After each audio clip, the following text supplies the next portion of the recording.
오늘은 갈라디아서 강의 마지막 시간입니다. 마지막 세 가지 권면, 마지막 세 가지 권면이라는 제목으로 하나님 말씀 증거하도록 하겠습니다.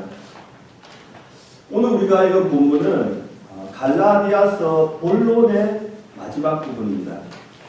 모세 실바라는 신학자는 오늘 본문 다음에 나오는 갈라디아서 6장 11절로 18절 말씀을 갈라디아서의 에필로그, 그러니까 매질말이라고 했습니다. 그렇기 때문에 오늘 우리가 읽은 이 본문은 갈라디아서 본론의 마지막 부분에 해당되는 그런 성경 구절입니다.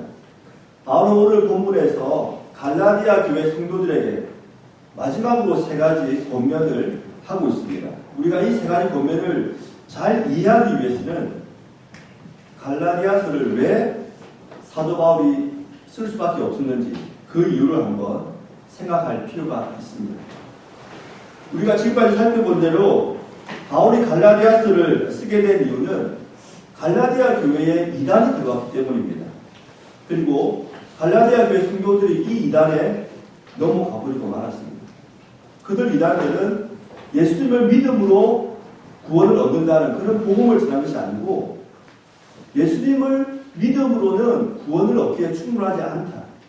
그래서 우리가 할례를 받고 율법을 지켜야지만 구원을 받을 수 있다. 이런 전혀 엉뚱한 복음을 전했습니다. 그런데 갈라디아 교회 성도들이 이 말을 듣고 속아 넘어간 것입니다.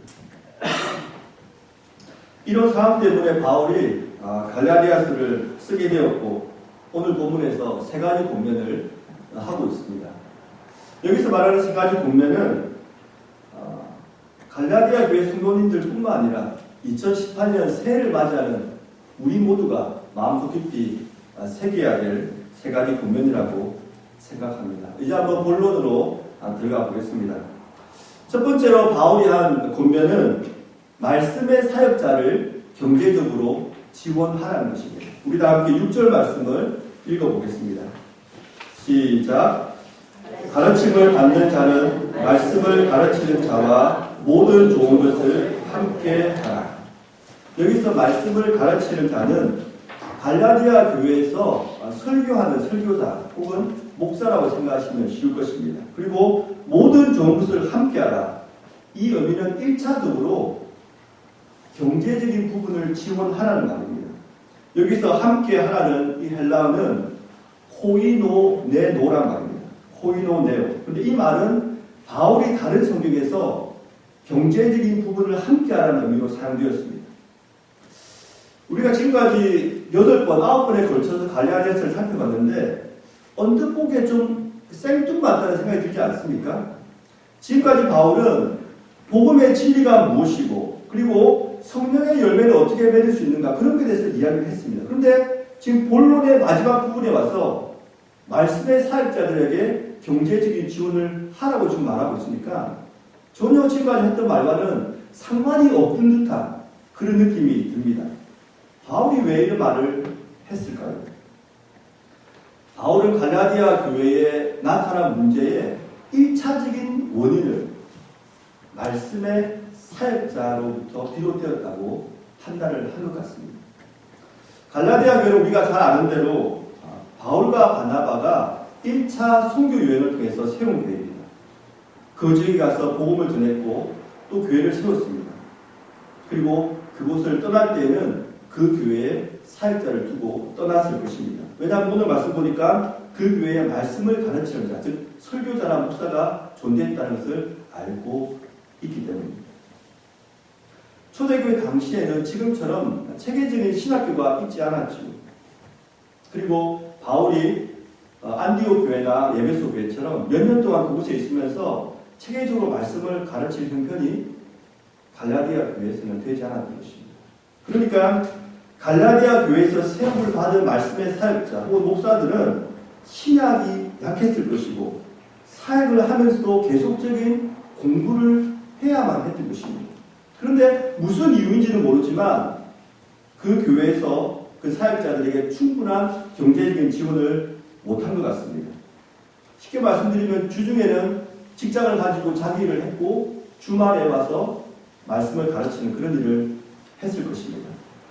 처음에는 이렇게 목회를 해도 별로 문제가 안 되었습니다. 하지만 이단이 그 교회에 들어오자 금방 그 문제가 드러난 것입니다. 왜냐하면 갈라디아 교회 성도들이 속히 복음에서 떠나서 다른 복음을 쫓았기 때문입니다. 속히 복음에서 떠났다는 말은 한번 생각도 안 해봤다는 겁니다. 그냥. 그 말을 듣자 바로 그냥 이단 사상에 넘어간 겁니다. 왜 그랬을까요? 그들에게는 신앙의 기초, 믿음의 기초, 말씀의 기초가 있지 않았던 것입니다. 그냥 바울이 복음을 전할 때 그 복음을 받아들이고 예수님을 믿기는 했지만 그들의 신앙을 쌓는 것을 그 다음에 온 사역자가 말씀으로 충분히 그들에게 가르쳐야 되는데 그런 상황이 안 되었던 것입니다. 만약에 말씀의 사역자가 평소에 하나님의 말씀을 충분히 연구하고 전했다면 이단이 갈라디아 교회에 들어왔어도 그들의 잘못된 교리를 분별해서 그 이단의 사상에 넘어가지 않았을 것입니다. 하지만 갈라디아 교회는 그러지 못했던 것입니다. 그렇기 때문에 오늘 첫 번째 권면 말씀의 사역자를 경제적으로 지원하라는 이 바울의 말에는 이런 의미가 내포되어 있는 것입니다. 지금이라도 늦지 않았습니다. 말씀의 사역자들에게 경제적인 지원을 하십시오. 그래서 그들이 예루살렘 교회의 사도처럼 말씀과 기도에 전무하도록 하십시오.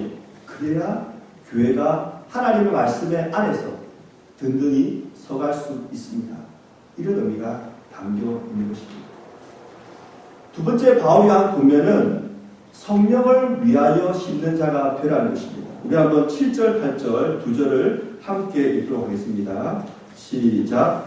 스스로 속이지 말라. 하나님은 업신여김을 받지 아니하시나니 사람이 무엇으로 심든지 그대로 거두리라.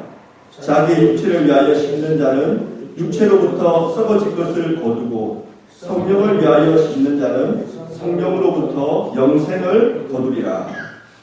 우리가 잘 아는 말씀이죠. 사람이 무엇으로 심든지 그대로 거두리라. 당연한 말이지 않습니까? 우리가 콩을 심으면 콩의 열매를 거둘 것이고 팥을 심으면 팥의 열매를 거둘 것입니다. 바로 이 농사의 진리를 그대로 영적인 일에 적용시키고 있습니다. 우리가 육체를 위하여 심으면 그 육체의 열매를 거둘 것이고 우리가 성령을 위하여 심으면 성령의 열매를 거둘 것이라는 것입니다. 여기서 말하는 육체는 우리의 피지컬 바디를 말하지 않습니다. 성령과 반대되는 개념이죠. 타락한 본성을 지금 말하고 있는 것입니다. 말씀을 보시면 성령의 열매가 뭐라고 말하고 있습니까? 영생, 영원한 생명이라고 말하고 있죠. 그리고 육체의 열매는 썩어질 것이라고 지금 말을 하고 있습니다. 영원한 생명은 우리가 예수 그리스도를 믿을 때 얻을 수 있는 열매입니다. 그렇기 때문에 성령을 위하여 심는다는 것은 예수님을 믿는다는 말과 똑같은 말입니다.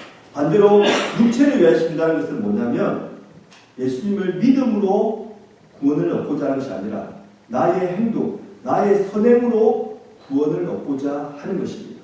이것이 바로 갈라디아 교회의 문제였습니다. 예수님께서 마태복음 12장에서 용서를 받을 수 있는 죄와 용서를 받지 못하는 죄가 있다고 말씀하셨습니다. 우리는 다 알지 않습니까? 예수님을 믿기만 하면 우리의 모든 죄가 다 사해진다는 것을 믿고 있습니다. 하지만 예수님께서 직접 용서받지 못할 죄가 있다고 말씀하셨습니다. 바로 중보 연면에 보시면 마태복음 12장 31절의 말씀이 있습니다. 우리 한번 이 말씀을 함께 읽도록 하겠습니다. 시작. 그러므로 내가 너희에게 이르노니 사람의 모든 죄와 회방은 사심을 얻되 성령을 회방하는 것은 사심을 얻지 못하겠고. 이것은 예수님께서 하신 말씀입니다. 직접 하신 말씀입니다. 우리가 마음에 정말 새겨야 될 말씀입니다. 우리가 저지르는 모든 죄와 회방은 사심을 얻을 수 있습니다. 하지만 성령을 회방하는 죄는 사심을 얻지 못한다는 것입니다. 그렇다면 성령을 회방하는 것은 무엇을 말하는 것일까요? 성령께서 우리 마음 가운데 오셔서 하시는 사역 중에 가장 큰 사역이 무엇입니까? 우리 자신이 죄인이라는 것을 깨닫게 하는 것입니다. 그래서 우리에게는 구원자 예수 그리스도가 필요하다는 것을 알려주시는 것입니다. 이것이 성령께서 우리 마음에 오셔서 하시는 가장 큰 일입니다. 그렇기 때문에 성령을 회방한다는 것은 뭐냐면 성령께서 우리 마음에 오셔가지고 내가 죄인이구나, 내 스스로의 노력으로는 구원받을 수 없구나, 내가 예수 그리스도를 믿어야지만 영생을 얻을 수 있구나 하는 그런 마음의 감동감화를 주시는데 그것을 거절한다는 것입니다. 물리친다는 것입니다. 막는다는 것입니다. 우리가 예수 그리스도를 믿도록 하는 성령의 사역을 배척한다면 결단코 구원을 받을 수가 없는 것입니다. 사랑하는 성도 여러분, 혹시 우리가 살면서 성령의 일을 회방한 적은 없으십니까? 하나님께서 성령을 우리 마음 가운데 보내주셔서 우리 마음에 감동을 주시고 내가 죄인인 것을 깨닫게 하시고 예수님을 믿도록 하시는데 그것을 막으신 적은 없으십니까? 이것은 가장 심각한 죄입니다. 왜냐하면 이런 죄로는 구원을 받을 수가 없기 때문입니다. 마지막으로 바울이 고면한 것은 선을 행하되 낙심하지 말라는 것입니다. 그리고 포기하지 말라는 것입니다. 우리 한번 9절 말씀, 10절 말씀을 함께 한번 읽도록 하겠습니다. 시작. 우리가 선을 행하되 낙심하지 말지니 포기하지 아니하면 때가 이름에 거두리라. 그러므로 우리는 기회 있는 대로 모든 이에게 착한 일을 하되 또 믿음의 가정들에게 할지니라. 성령을 위하여 심는다는 것은 1차적으로 제가 방금 설명드린 대로 예수님을 믿는 것입니다. 두 번째로는 성령의 인도하심을 따라 사는 것입니다. 그리고 성령께서는 항상 우리로 하여금 선한 일을 하도록 우리를 인도하십니다. 그렇기 때문에 성령을 따라 사는 삶, 선을 행하는 삶은 같은 의미라고 볼 수가 있는 것입니다. 바로 지금 우리가 성령을 따라 살 때, 즉 선한 행동을 할 때 주의해야 할 것이 한 가지 있다고 말하고 있습니다. 그것이 뭐냐면 우리가 낙심하게 되고 포기하게 된다는 것입니다. 왜 우리는 성령을 따라 살 때 낙심하게 되고 포기하게 될까요? 바울이 바로 답을 주고 있습니다. 우리가 선을 행하되 낙심하지 말지니 포기하지 아니하면 때가 이름에 거두리라. 우리가 때가 이르기 전에 거두려고 하기 때문에 낙심하고 포기하게 된다는 것입니다. 우리가 잘 알듯이 임신하는 기간은 정확하게 266일입니다. 약 9달이죠. 아무리 임산부가 힘들어도 9달이 되기 전에 아이가 뱃속에서 안 나왔다고 낙심하거나 포기하지는 않습니다. 오히려 아무리 힘이 들어도 때가 맞게 아이가 나오기를 바라고 인내합니다. 그런데 우리가 선한 일에 대해서는 이러한 때를 잘 모릅니다. 그래서 우리가 인내하기가 힘든 것입니다. 우리가 이 말씀을 이해하기 위해서는 여기서 말하는 때에 해당되는 헬라어 원어를 조금 연구할 필요가 있습니다. 때에 해당되는 헬라어에는 크로노스와 카이로스, 이 크게 두 가지 단어가 있습니다. 크로노스라는 것은 시계와 달력으로 측정할 수 있는 시간과 때를 말합니다. 그러니까 수평적으로 흘러가는 시간입니다. 지난 주일은 2017년 마지막 주일이었고 오늘은 2018년 첫 번째 주일입니다. 이렇게 가만히 있어도 그냥 흘러가는 시간, 수평적으로 흘러가는 시간이 바로 크로노스입니다. 하지만 카이로스는 뭐냐면 시계와 달력으로는 측정할 수 없는 시간입니다. 수직적인 시간이죠. 그냥 흘러가는 시간이 아니라 그 속에서 하나님의 특별한 섭리가 있는 시간입니다. 우리가 예수님을 믿고 구원받은 때 특별한 때죠. 그리고 우리가 사랑하는 배우자를 만난 때, 그리고 우리 수만교회가 처음 상립 예배를 드릴 때, 이런 때는 그냥 수평적인 시간이 아니라 수직적인 하나님의 섭리가 있는 때입니다. 본문에서 말하는 때가 바로 카이로스, 즉 하나님의 때입니다. 문제는 우리가 하나님의 때를 모른다는 것입니다. 그렇기 때문에 우리가 때문에 우리가 선한 일을 행하면서도 쉽게 낙심하고 쉽게 포기한다는 것입니다. 오늘은 제가 선을 행하되 낙심하지 않고 포기하지 않고 하나님의 때에 풍성한 열매를 거둔 한 선교사님의 이야기를 제가 해드리고 말씀을 맺고자 합니다. 한국 교회의 부흥 그리고 한국 사회의 근대화는 조선시대 때 해외 선교사님들이 한국에 와서 복음의 씨앗을 뿌렸기 때문에 가능했습니다. 19세기 후반 한국에 들여와서 의로 선교를 한 로제타 셔우드 홀 선교사님도 그 중에 한 분이셨습니다.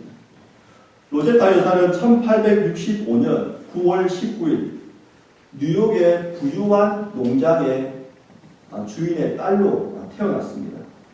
로제타 여사의 부모님은 영국에서 미국으로 이민을 오신 분이고 아버지는 노예 해방운동에 적극적으로 가담한 믿음의 사람이었고 어머니 역시 자애로우면서도 강직한 인품을 가진 분이셨습니다. 로제타는 어릴 때부터 전혀 부족함이 없이 평화로운 가정에서 성장했습니다. 1883년 사범학교를 졸업하고 공립학교에서 교편을 잡았습니다. 뉴욕에서 평범한 교사 생활을 하는 중 1885년 어느 봄날 주일 아침에 인생의 가장 중대한 전환점을 맞게 됩니다. 자신이 다니고 있던 뉴욕 리버티 감리교회에 인도에서 의료 선교를 하던 케너드 챈들러라는 여사의 선교 보고를 듣게 된 것입니다. 로제타는 챈들러 여사의 선교 보고 그리고 그녀의 헌신된 삶을 통해서 가슴에 뜨거운 불이 일어나는 것을 경험했습니다. 특별히 인도 여성들은 몸이 아파도 남성 의사에게 몸을 보여줄 수 없기 때문에 수많은 여성들이 치료를 받지 못하고 죽어간다는 말을 듣자 하나님께서 자신을 의로 선교사로 부르셨다는 것을 느끼게 되었습니다. 로제타는 이 사건을 계기로 공립학교 교사를 그만두고 의료 선교사가 되기 위하여 펜실베니아 여자의과대학으로 진학합니다. 당시에 이 학교는 미국에서 최고의 의과대학 중에 하나였습니다. 4년 후인 1889년 드디어 의과대학을 졸업하고 의사 자격증을 취득합니다. 뉴욕 맨하탄에 있는 한 병원에서 1년 동안 실습을 한 후에 1890년 드디어 조선 땅을 향하는 배에 올랐습니다. 배를 탄 지 2달 후인 1890년 10월 13일 로제타는 드디어 조선 땅을 밟게 되었습니다. 그때 그녀가 일기장에 이렇게 기록했습니다. 오전 8시 이 밝은 아침이 얼마나 기쁜지 우리는 곧 한양의 항구인 제물포에 이르렀다. 힘써 일할 사역지 고요한 아침의 나라에 이르렀다. 여호와의 눈이 나를 살피고 계심을 느낀다. 그가 나의 모든 여정을 인도하셨고 친히 나를 위하여 할 일을 선택해 주셨으며 모든 걱정과 염려를 맡아주셨다. 로제타 여사는 한양에 와서 보구여관이라는 병원에서 일을 했습니다. 이 보구여관은 우리나라 최초의 여성 병원이었습니다. 이 병원은 현재 이화여자대학교 의과대학 부속병원으로 이름이 바뀌어 있습니다. 로제타 여사는 한양에 도착한 다음 날부터 진료를 시작했습니다. 간호사도 약제사도 없이 혼자서 환자의 맥박을 재고 체온을 재고 진찰을 하고 약을 조제하고 수술을 해야 했습니다. 끊임없이 몰려오는 환자들로 인해서 내과, 외과, 산부인과, 소아과, 이비인후과, 피부과, 치과, 정신과 등 모든 질병을 혼자서 다 다루어야 했습니다. 당시 로제타 여사가 집도한 수술만 해도 자궁수술, 종양 제거, 백내장 수술, 얹혀기 수술, 종기 수술 등 말로 다 표현할 수가 없습니다. 특히 하나의 기록에 의하면 화상 환자를 치료하기 위해서 자기의 피부를 떼어가지고 수술했다는 기록도 있습니다. 이뿐만 아니라 로제타는 수많은 왕진을 갔습니다. 하루는 왕진을 갔다 온 다음에 자신의 일기장에 다음과 같이 기록했습니다. 천장이 너무 낮아서 서 있을 수조차 없는 손바닥만한 방에 거친 면 이불 조각을 덮고 누워있는 가난하고 병든 막노동군의 아내에게 왕진을 갔다. 이런 식으로 비참한 광경을 허다하게 보면 가슴이 아프고 나도 모르게 두려움이 몰려온다. 그러나 나는 조선과 조선인들 그리고 내가 하는 일을 무척 사랑한다. 나를 이곳으로 보내준 하나님께 감사하다. 로제타 여사는 수단들을 위해서 안정된 미국 생활, 공립학교 교사, 뉴욕 병원의 의사 이 모든 것을 다 포기했습니다. 그리고 가난하고 병들고 정치적으로는 흑암만이 가득한 조선 땅에 왔습니다. 이렇게 선한 일을 힘쓰면 열매가 척척 맺히고 모든 것이 잘 풀려야 되지 않습니까? 그런데 로제타 여사는 남편 윌리엄 홀을 결혼한 지 불과 2년 5개월 만에 전염병으로 잃고 말았습니다. 윌리엄 홀도 의사였는데 조선에 있는 환자들을 치료하다가 전염병에 걸리고 만 것입니다. 당시 로제타 여사에게는 돌을 갓 지난 아들 셔우드가 있었고 뱃속에는 딸 이디트가 있었습니다. 사랑하는 남편의 죽음에 얼마나 큰 충격을 받았던지 로제타 여사는 아이들을 데리고 결국 미국으로 돌아옵니다. 이때 로제타 여사는 혼자 온 것이 아니라 박 에스더라는 학생을 미국으로 데려와서 공부를 시킵니다.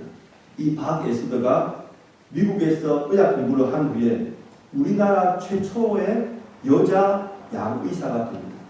서재필 박사 다음으로 두 번째 양의사입니다.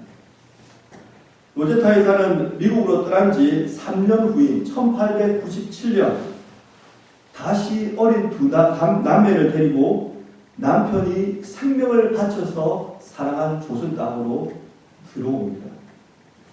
저는 이 사건을 보면서 정말 이분이 제정신인 분인가?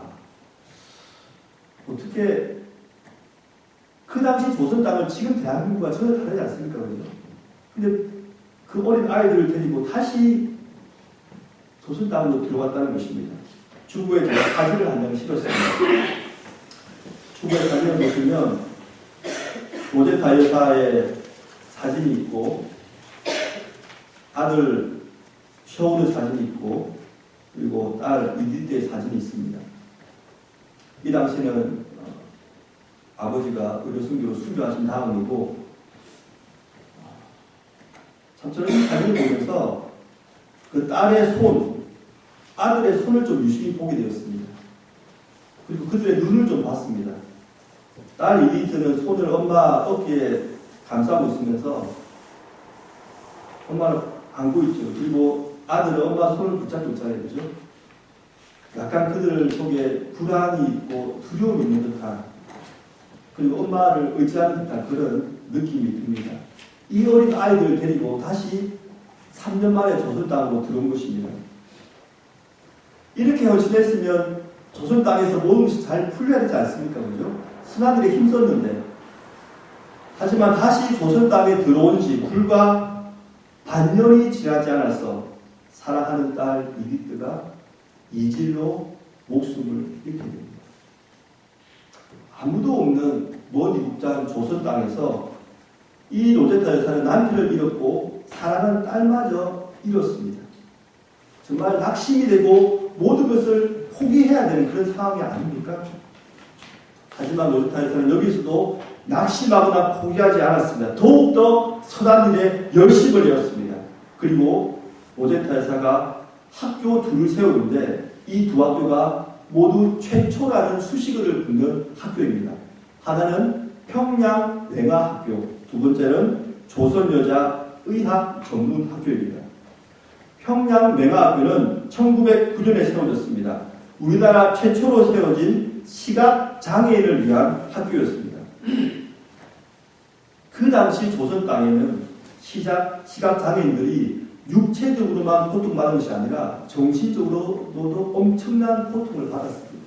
지금 현대에도 시각장애인이 정당한 대우를 받지 못하고 있는데 그 당시 그들의 처지가 어땠겠습니까? 로제타 여사는 그들에게 자활의 길을 열어주기 위해서 점자로 성경과 지리와 음악과 산수와 마사지를 가르쳤다고 합니다. 그리고 로제타 여사가 직접 점자를 만듭니다. 그 점자를 훈맹정음이라고 합니다. 왜냐하면 우리나라에서 최초로 시각장애인을 위해서 만든 한글 점자이기 때문입니다. 이뿐만이 아닙니다. 1928년 조선여자의학 전문학교를 세웁니다. 이 학교는 여성이 입학할 수 있는 우리나라 최초의 의과대학이었습니다. 당시 조선의 문화에서는 인도와 마찬가지로 여성이 아프면 남자에게 몸을 못 보였습니다. 그런데 그 당시 조선 땅에는 여자 의사를 양성할 수 있는 학교가 없었습니다. 그러면 아픈 여자는 어떻게 된 겁니까? 이 일을 로제타 여사가 한 것입니다. 그리고 이 학교는 이후에 고려대학교 의과대학으로 발전하게 됩니다. 로제타 여사의 손해는 그의 아들 대에 와서도 계속되었습니다. 그의 아들 셔우드는 공식적으로 한국 땅에서 태어난 최초의 서양인이었습니다. 셔우드는 평양 외국인 학교에서 중등 교과과정을 마치고 나중에 캐나다로 가서 토론토 의과대학을 졸업합니다. 의사가 된 후 그곳에서 안정된 직장을 잡을 수도 있었지만 아버지가 목숨을 바쳤고 어머니가 헌신하고 있는 조선 땅으로 그도 들어옵니다. 참 저는 이곳을 읽으면서 참 젊은 사람이 이 사람도 정상이 아니구나 하는 생각을 하게 되었습니다. 그 당시 조선 땅에는 5명당 1명이 결핵으로 죽어가고 있었다고 합니다. 우리나라 최초의 여자 양의사였던 박애수더 박사도 미국에서 의학 공부를 하고 한국에 들어온 지 10년 만에 결핵으로 목숨을 잃었습니다. 셔우드는 조선 땅에 들어와서 자신의 모든 힘을 다하여 그 조선 땅에 있던 결핵과 싸우기를 시작합니다. 1928년 일제강점기에 해주에 한국 최초로 결핵 요양소를 세웁니다. 그리고 1932년 결핵 환자의 치유를 위해서 그들의 재원을 마련해야 했기 때문에 크리스마스 씨를 최초로 한국에 보급했습니다. 이렇게 되면 일이 잘 풀려야 되는 거 아닙니까?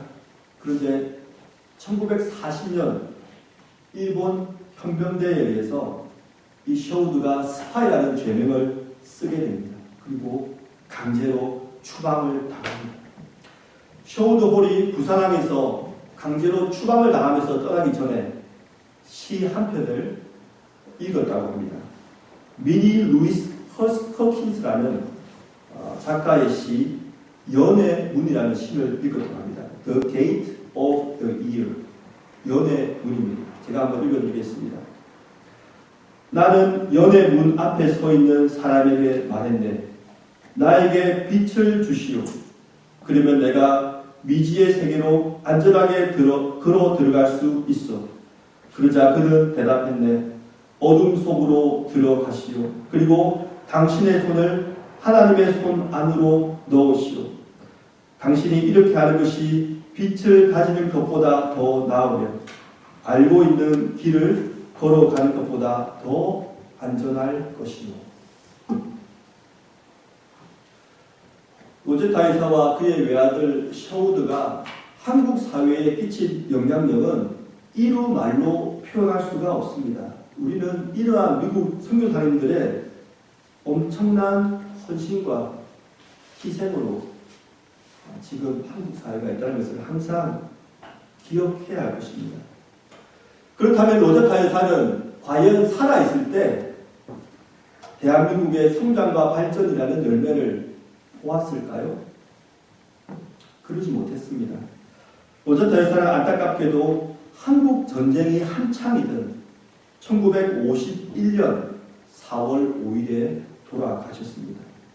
한국 교회의 부흥, 한국 사회의 근대화는 그 이후의 세대에서 열매를 맺게 된 것입니다. 하나님의 때에 열매가 맺힌 것입니다. 하지만 이 열매는 로제타 이사와 같이 낙심하지 않고 포기하지 않고 씨를 뿌린 사람이 있었기 때문에 열린 열매라는 것을 우리는 반드시 기억해야 하는 것입니다. 말씀을 맺겠습니다. 사랑하는 성도 여러분, 오늘은 2018년 새해 첫 주일 예배입니다. 여러분은 새해 계획을 어떻게 세우셨습니까? 저도 사도 바울과 같이 세 가지 고민을 여러분에게 드리고 싶습니다. 첫째는 말씀을 깊이 공부하여 신앙의 기초를 다지는 한 해가 되기를 부탁드립니다. 둘째는 성령의 인도하심에 마음을 열어 예수님을 구주와 주님으로 믿고 따르는 그런 한 해가 되기를 부탁드립니다. 마지막으로 선을 행하다가 낙심하고 포기하고 싶은 상황을 맞더라도 하나님의 때에 열매가 맺어질 것이라는 것을 기억하고 선한 일에 최선을 다하는 우리 모두가 되기를 간절히 부탁을 드립니다. 함께 기도하시겠습니다.